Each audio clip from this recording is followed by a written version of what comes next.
बिस्मिल्लाहिर्रहमानिर्रहीम। अस्सलाम वालेकुम नाज़रीन, आप यूट्यूब चैनल देख रहे हैं। मैं इमरान खान हूँ। एक तो कौमी असम्बली के लिए जो एजेंडा है, एजेंडा ऑफ द डे, वो हमारे सामने यहाँ पे मौजूद है और ये ऑनलाइन मौजूद रहता है सोशल मीडिया पे। गूगल आप इसको कर सकते हैं, आपके सामने ये चीज़ें आ जाती हैं। और इसके बारे में जो एजेंडा है, इसमें कुछ ऐसी चीज़ें हैं जो हुकूमती जो दावे हैं उनके बरक्स हैं। यानी हुकूमती वज़ीर ने कुछ और कहा, वज़ीर कानून ने, और यहाँ पे जो दिखाई दे रहा है वो कुछ और दिखाई दे रहा है। फजलुर रहमान साहब जो हैं वो जरदारी साहब के साथ कुछ और बात कर रहे थे और रिपोर्ट हो रही थी, यहाँ पे कुछ और दिखाई दे रहा है। मैं आपके साथ शेयर करता हूँ, लेकिन पहले मैंने आपसे वादा किया था कि आपको एक स्कैंडल में बताऊँगा और आपको बताऊँगा कि कैसे अगस्त और सितंबर के बिलों में नवाज शरीफ साहब ने जो 45 अरब रुपए देने का वादा किया कि ये बिल वो जमा करवाएंगे, कहाँ दो नंबरी हुई है। एक तो पंजाब की जो इंफॉर्मेशन मिनिस्टर हैं, उन्होंने एक ट्वीट किया और उसमें उन्होंने कहा कि पंजाब के लोगों के लिए खुशखबरी आ गई। वज़ीर आला मरियम नवाज़ ने साबित कर दिया, जहां चाह वहां राह। और फिर अल्हम्दुलिल्लाह लिखा हुआ है और साथ उन्होंने बताया जी कि ये बिल जमा करवा दिया है। अब मामला ये है कि एक बिल उन्होंने शेयर किया, ये गुजरांवाला इलेक्ट्रिसिटी पावर कंपनी का बिल है। जब ऑनलाइन कुछ लोगों ने इसको चेक किया तो वहाँ पर बिल किसी और तरह का है, यहाँ पर किसी और तरह का है। नॉर्मली बिल के ऊपर लिखा होता है से नो टू करप्शन, कि करप्शन से इनकार कीजिए, लेकिन इस बिल के ऊपर जो इन्होंने शो किया वो नहीं लिखा हुआ। इनका बनता भी नहीं है, इनके बिल पे नहीं लिखा हो सकता। इससे तो चिढ़ना चाहिए इनको, से नो टू करप्शन, क्योंकि अभी तक ये करप्शन के पैसों का हिसाब नहीं दे सके। इस बिल के ऊपर एक और जुमला लिखा हुआ है, आपका मौजूदा बिल 10,632 रुपये है, जिसमें से वज़ीर आला पंजाब मरियम नवाज ने 3,080 रुपये अदा कर दिए हैं। अब आपके ज़िम्मे बकिया जो बिल है वो 7,552 रुपये वाजिबुल अदा, इसके अंदर ये लिखा हुआ है। अब ज़रा आप देखें कहानी, इसके अंदर ट्विस्ट कहाँ से आता है। आपको लोगों ने बहुत सारे एंगल बताए होंगे। कई लोगों ने ये भी बताया होगा कि ये बिल जो है वो तो सोशल मीडिया पे जो है वो कैप्को का वैसे ही है। कुछ लोग कह रहे हैं जी तारीखों का हेर फेर है। कुछ लोग कह रहे हैं जी से नो टू करप्शन इसके ऊपर नहीं लिखा हुआ। कुछ लोग कह रहे हैं जी मरियम नवाज ने कहाँ से बिल अदा कर दिया है, उनके या उनके वालिद गिरामी के पैसे तो नहीं है। ये अगर अदा किया भी है, कहीं पे कोई अदायगी हुई है, तो वो तो सरकार की जेब से हुई है, अवाम की अपनी जेब से अवाम का बिल अदा हुआ है, किसी के घर से तो पैसे नहीं गए। एक तो बात ये क्लियर कर लें। तो लोगों ने आपको डिफरेंट चीज़ें इसमें बताई होंगी। एक चीज़ मैं भी आपको बताता हूँ, बड़े सीनियर जर्नलिस्ट हैं तालिब फरीदी साहब, ये 20 साल से ज़ायद हो गए हैं और ये पावर कंपनीज़ के बारे में रिपोर्ट करते रहते हैं।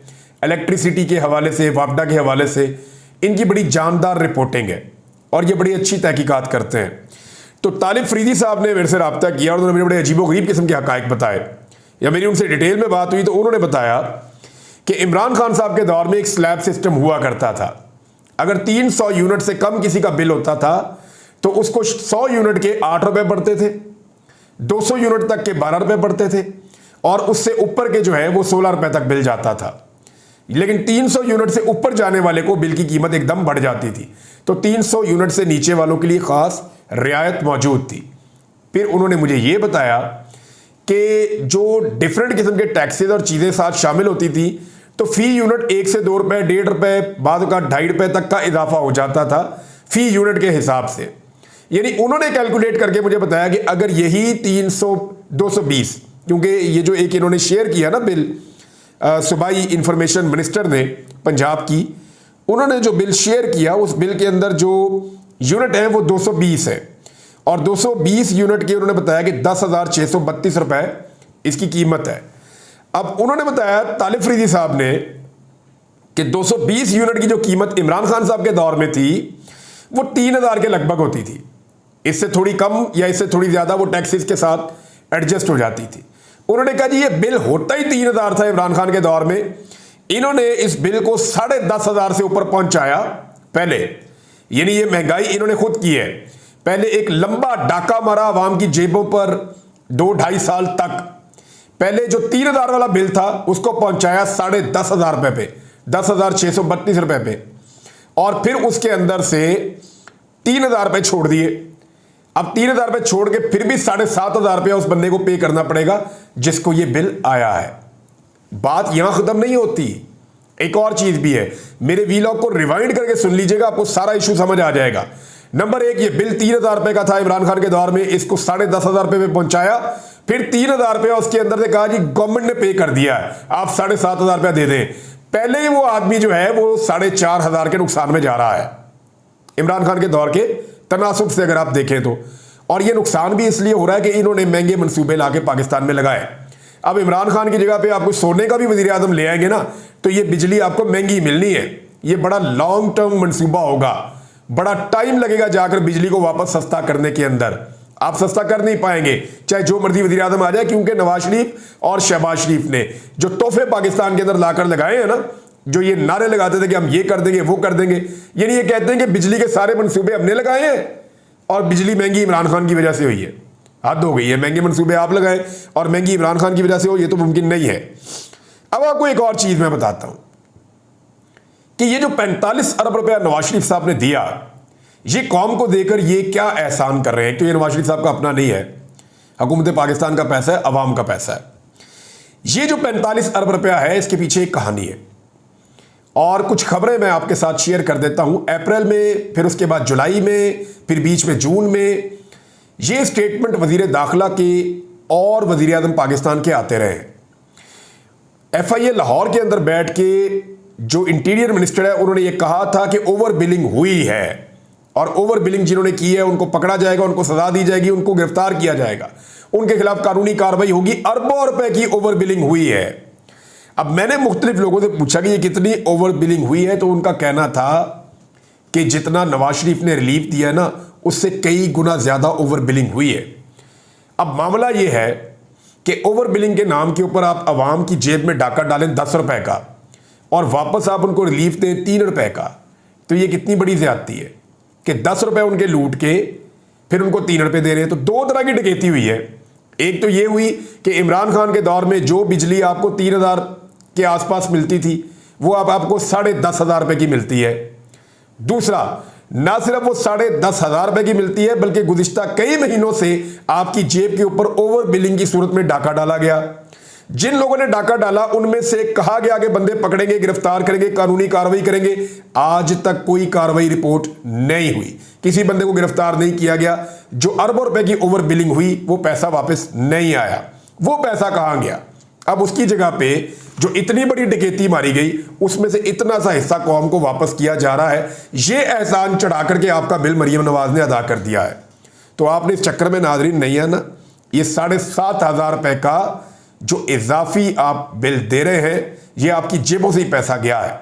और ये जो आपको इन्होंने 14 रुपए की छूट दी है, यानी 2 महीनों में मैक्सिमम आपको जो बचत हो जाएगी वो थोड़ी 6-7 हज़ार रुपए की हो जाएगी। तो जो आपको छूट दी है उससे बड़ी डकैती आपकी जेब पे मार दी गई है। गुज़िश्ता 2 सालों के अंदर लगातार आपको ओवर बिलिंग हो रही है। और ये मैं नहीं कह रहा, ये इस मुल्क के वजीर आजम ने कहा है। ये मैं नहीं कह रहा, ये इस मुल्क के वजीर दाखिला ने कहा है। और मुझे कई रिपोर्टर्स ने यह बताया कि कोई कानूनी कार्रवाई इन लोगों के खिलाफ FIA में नहीं हुई। अब आ जाए उस इशू की तरफ जिस पे मैं बात करना चाहता था। नूर आलम खान जनाब कौमी असम्बली के हल्का 28 से मेंबर कौमी असम्बली बने। इनके बारे में रिपोर्ट्स भी आ गई हैं कि ये जाली मैंडेट है इनका, और इनको बहुत सारे लगभग 60 से 70 हज़ार लिखा हुआ था रिपोर्ट के अंदर कि जाली वोट इनको डलवाए गए हैं। और ये इंटरनेशनली जो तंजीमें काम करती हैं, इदारे काम करते हैं, उन्होंने ये रिपोर्ट जारी की है। अब मामला ये है कि अगर आप आज के दिन का एजेंडा उठाकर देखें, ऑर्डर ऑफ द डे उठाकर देखें कौमी असम्बली का, तो आपको नजर आएगा कि नूर आलम खान बहुत सारे बिल पेश कर रहे हैं अमेंडमेंट के लिए।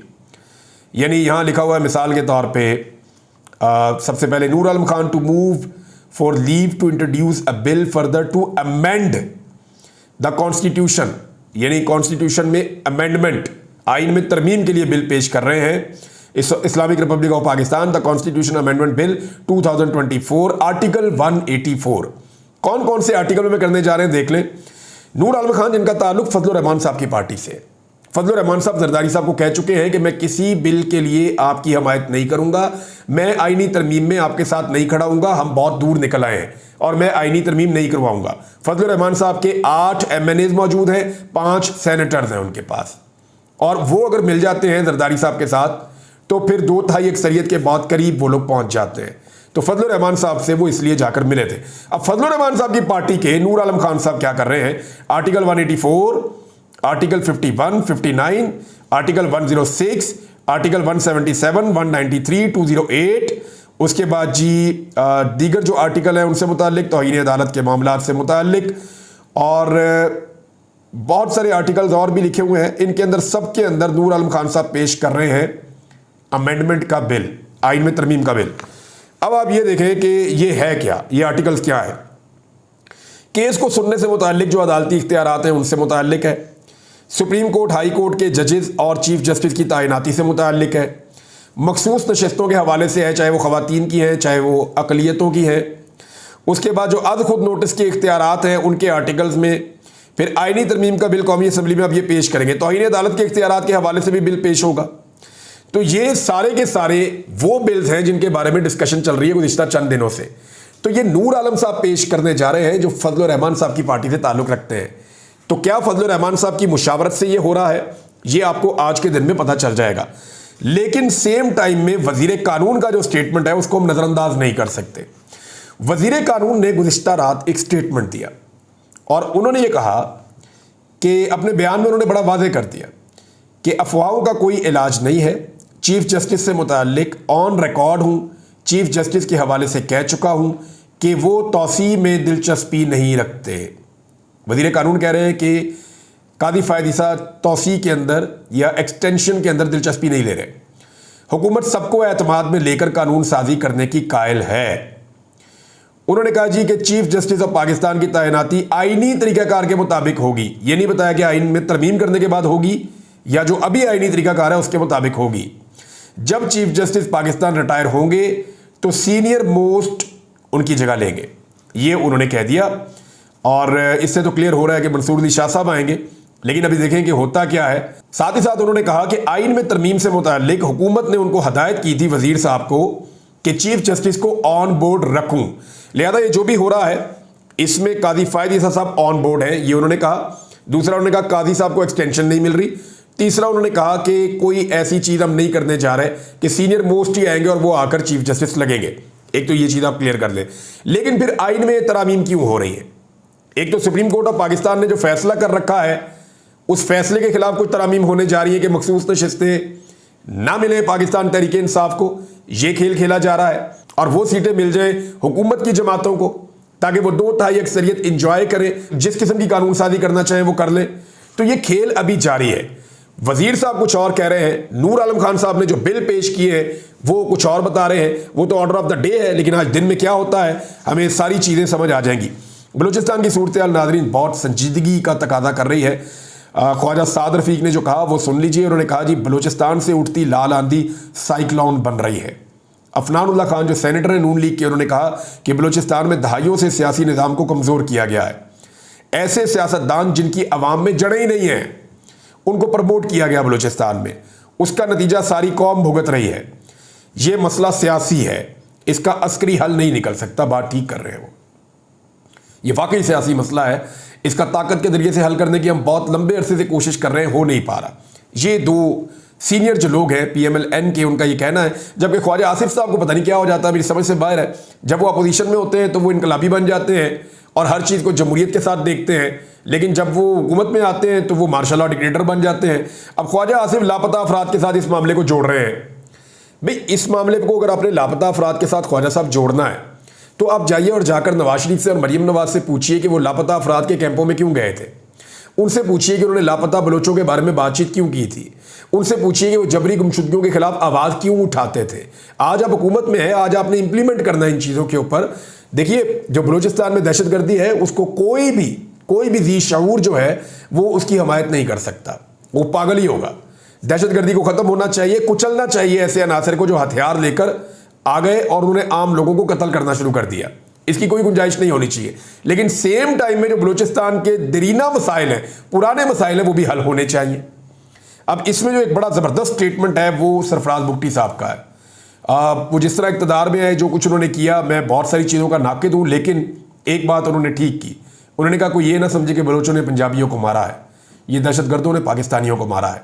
बात तो उनकी ठीक है, दिल को लगती है, और इस वक्त यही बात करनी चाहिए। ख्वाजा आसिफ ने भी और दीगर कुछ और लोगों ने, नदीम अफजल चंद ने भी ये पंजाबी बलोच मसला बनाने की कोशिश की, लेकिन हम इन चीज़ों का जो है वो बोझ नहीं उठा सकते। मजीद नफरत के हम मुतहम्मिल नहीं हो सकते, तो इन वज़रा को होश के नाखून लेने चाहिए। दूसरा जो है वो आदम सवाती साहब ने काजी फ़ायद ईसा साहब के बारे में कहा कि जी आप खबरदार रहें और अपना किबला दुरुस्त करें, वरना लोग आपको बहुत बुरे अल्फाज में याद करेंगे। और साथ ही साथ जो है उमर अयूब खान साहब ने दोबारा ये मुतालबा किया है कि अगले चीफ जस्टिस का नोटिफिकेशन जारी किया जाए। काजी साहब का नोटिफिकेशन 3-4 महीने पहले कर दिया गया था, लिहाजा अब जो है अगले चीफ जस्टिस का नोटिफिकेशन ना करके एक कन्फ्यूजन हुकूमत क्रिएट कर रही है, नोटिफिकेशन जारी किया जाए। साथ ही साथ जो है वो ये भी मुतालबा किया उमर अयूब खान साहब ने कि पार्लियामेंट के अंदर बहस करवाई जाए, जो बलूचिस्तान की सूरत हाल है, जो दहशतगर्दी की सूरत हाल है।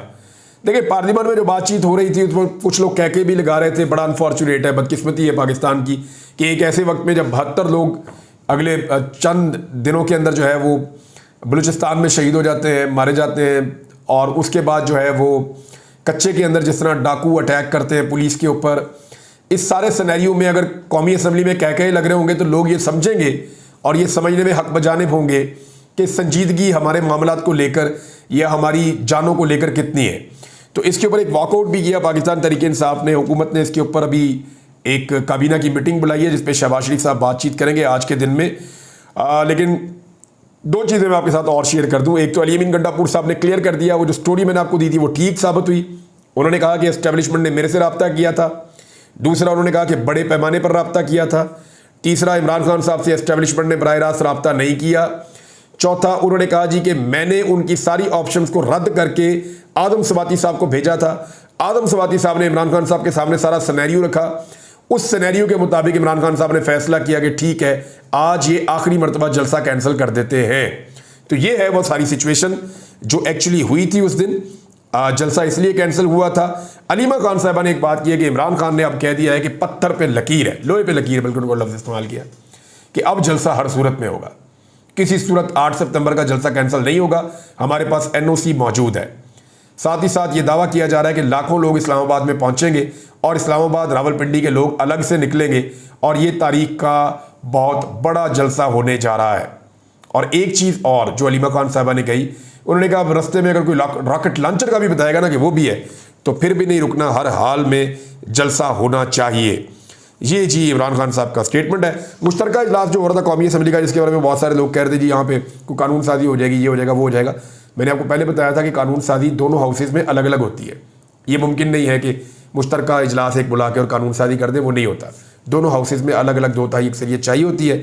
फजलुर रहमान साहब की तरफ देख रहे हैं सारे लोग कि वो क्या करते हैं। बहरहाल जो मुश्तरका इजलास है पार्लियामान का, फिलहाल उसे मुलतवी कर दिया गया है। देखते हैं कि अगले हफ्ते का कहा जा रहा है कि शायद किया जाए, लेकिन आज के दिन में बहुत सारी चीज़ें क्लियर हो जाएंगी कि फजलुर रहमान साहब और उनकी पार्टी क्या करने जा रहे हैं, क्योंकि हुकूमत कहती कुछ है करती कुछ है। अब तक के लिए इतने, अपना ख्याल रखिएगा, अपने चैनल का भी। अल्लाह हाफ़िज़।